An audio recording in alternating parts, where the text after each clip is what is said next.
6 ബന്ദികളെ കൂടി ഈ ആഴ്ച ഹമാസ് വിട്ടയക്കും. സൈനിക നടപടികളെ തുടർന്ന് വടക്കൻ ഗാസയിൽ നിന്നും ഒഴിഞ്ഞുപോയവരെ തിരിച്ചുവരാൻ അനുവദിക്കുമെന്നും ഇസ്രായേൽ. ഹമാസ് ബന്ദികളാക്കിയ 7 പേരെയും ഇസ്രായേൽ തടവിൽ കഴിയുന്ന 200 പലസ്തീനികളെയും ഇതുവരെ മോചിപ്പിച്ചിട്ടുണ്ട്. വടക്കൻ ഗാസയിൽ നിന്ന് ഒഴിഞ്ഞുപോയവർക്ക് ഇന്നു മുതൽ തങ്ങളുടെ നാട്ടിലേക്ക് തിരിച്ചെത്താമെന്ന് ഇസ്രായേൽ ഉറപ്പു നൽകി. 6 ബന്ദികളെ കൂടി അടുത്ത ശനിയാഴ്ച മോചിപ്പിക്കുമെന്ന് അറിയിച്ചതിനു പിന്നാലെയാണ് നടപടി. നേരത്തെ 2 ഘട്ടങ്ങളിലായി 7 വനിതാ ബന്ദികളെ മോചിപ്പിച്ചിരുന്നു. ഏബൽ യഹൂദ് ഉൾപ്പെടെയുള്ളവരെ ഇത്തവണ മോചിപ്പിക്കും.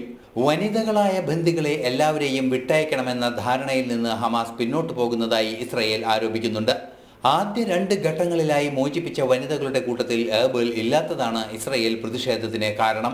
19-ന് വെടിനിർത്തൽ ധാരണ നടപ്പിൽ വന്നതോടെ ഇസ്രായേലിൽ കഴിയുന്ന 200ഓളം പാലസ്തീനിയൻ തടവുകാരെ വിട്ടയച്ചിട്ടുണ്ട്. എന്നാൽ 7 ബന്ദികളെ മാത്രമാണ് ഹമാസ് മോചിപ്പിച്ചിട്ടുള്ളത്. അതേസമയം വടക്കൻ ഗാസയിലേക്ക് തിരിച്ചെത്താനുള്ള അനുമതി ഇന്നു മുതൽ നിലവിലുണ്ടെങ്കിലും കാര്യക്ഷമമാകാൻ സമയമെടുക്കുമെന്നാണ് സൂചന.